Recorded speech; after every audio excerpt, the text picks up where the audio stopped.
Yeah.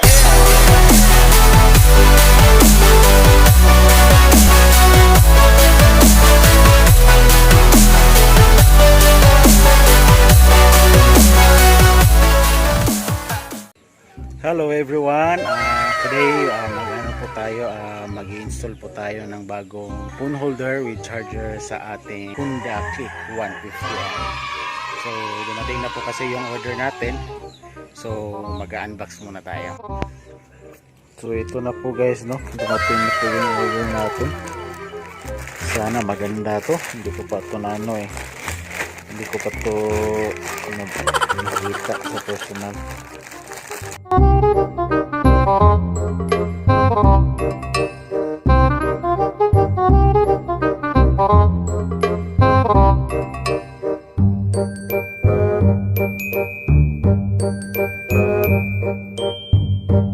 Ayan. So far wala namang damage sa box, no?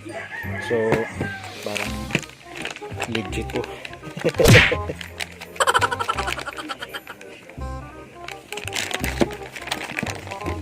Ang tanong na lang ngayon kung ano, gagana ba ito charger pag na-install na natin.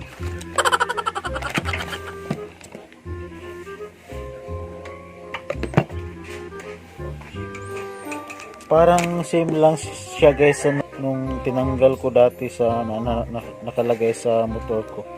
Yung kaibahan lang is itong sa ano holder niya. Kasi diretso to sa ano sa crossbar. Yung sa luma ko kasi is ano yun, diretso sa ano, side mirror, iniipit sa side mirror. So iwan ko ma-adjust kaya to 360. So ikabit na lang natin guys, no? So ito na po yung crossbar guys, no? Maganda siya. Ito yung ipapalit natin sa ating luma na ano, crossbar. Pangit na. 1 hour later. Okay guys, so nakabit ko na po yung ano, no, yung crossbar.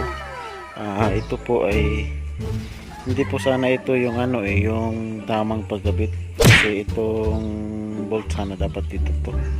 Tapos itong arm na to dapat dito yun sa kabila. So ginawa ko, pinagpalit ko yung dalawa kasi dito ko nilagay yung bolt kasi may itong bar na to may thread kasi sa ilalim, kasi pag dito wala siyang thread, yung bolt na kasali sa set is sobrang ano, short po tayo. Kita nyo naman, no, maikli lang yung kain sa ano thread. So ginawan ko na lang ng para makabit lang siya, pero bibili din tayo ng bagong bolt. So pag makabili na tayo, ibalik natin dito sa ano, original na ano position niya. Tapos ito po yung ano, yung sa charger. Ginawa ko na lang guys is pinalitan ko na lang ng arm. Pinalitan ko na lang ng arm nung ano, yung side mirror type. Yung dito sana yan sa side mirror clip eh. Pero since na may ano siya dito, may naka-built in na tingin sa kabila, may thread. So dito ko na lang nilagay kasi yung ano, yung nabili natin na ano, bracket is ibang klase. Yung clip lang siya, pang ganun. Tapos hindi siya pwede natin ilagay dito kasi ano, sobrang liit nitong ano, bar. So ito na po siya, kinabit ko na lang. Tapos ang gagawin natin ngayon is ikabit natin itong ano, connection niya, yung wire connection sa charger. Dalawa lang tong wire na guys, red tsaka black. Itong red is ano po to, positive. Tapos itong black is siyempre body ground, negative po to. Itong ano, red wire, dapat doon natin to ikabit sa ano, yung may supply lang na positive during ignition on. Kasi para pag naka-off yung motor natin, dapat naka-off din yung charger. So tsaka lang siya mag-on yung charger kung naka ano po tayo, ignition on. So baklasin natin to ulit guys. Baklasin natin to ulit. Ito kasi kailangan tong unahin eh. Kailangan mabaklas to una kasi may ano, tornilyo dito, may screw bolt dito sa ilalim. hindi nyo makita. So hindi natin mapasukan ng screw kapag nandito to. So tatanggalin natin to, simple lang pagtanggal ito guys. May dalawang screw dito yan sa gilid. Ayan. So yan lang. Ano po to, torque screw magkabilaan, dalawa. Pag natanggal na natin yan, pwede na natin itong ipo-pull out. Ano lang to, naka-clip lang to dito.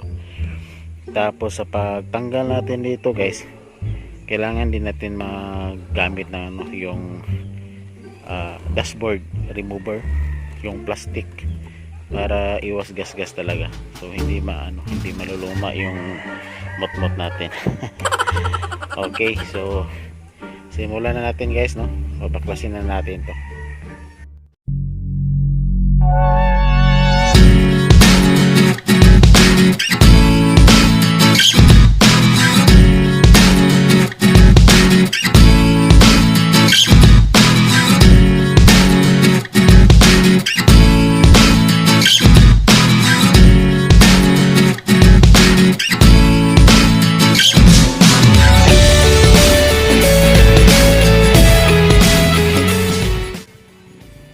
So ito po yung yung plastic na gagamitin natin. Ano po to guys, nabili ko lang po to sa Shopee. Isang set po to, dashboard remover. Kasi pag nag-aayos ako ng sasakyan, lalo na pag aircon cleaning, pag nagpo-pull out dashboard ako, ito yung ginagamit ko kasi para iwas gas-gas sa mga plastic.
So ito na po guys, So dito lang po natin ikabit yung yung positive supply ng ating charger. Ko na po to, na-test ko na po to. Itong black wire guys na connection sa sa rear na brick switch niyo. Ito po yung bali positive. Ito po yung supply. So yung red wire, dito po natin yun itatap. So hindi ibig sabihin naka-black to siya, is na to siya, negative na to siya. Positive po to siya guys. So itong red, dito natin itatap. Tapos itong black, hahanap na lang po tayo ng body ground na lang po. Kahit saan gusto nyo, basta naka body ground. Okay, so nakabit na natin Ito na po yung positive wire, yung red. Tapos itong black wire, body ground, dito na lang po tayo sa screw. Naman to, nasa body naman to sa manibela. So dito rin yung nakakabit yung dati kong phone charger, yung binaklas natin first video. So before natin ibalik lahat guys, dapat i-try muna natin, tingnan muna natin kung gumagana ba talaga yung charger natin. So switch on natin. Naka switch off siya, switch off yan, tingnan natin.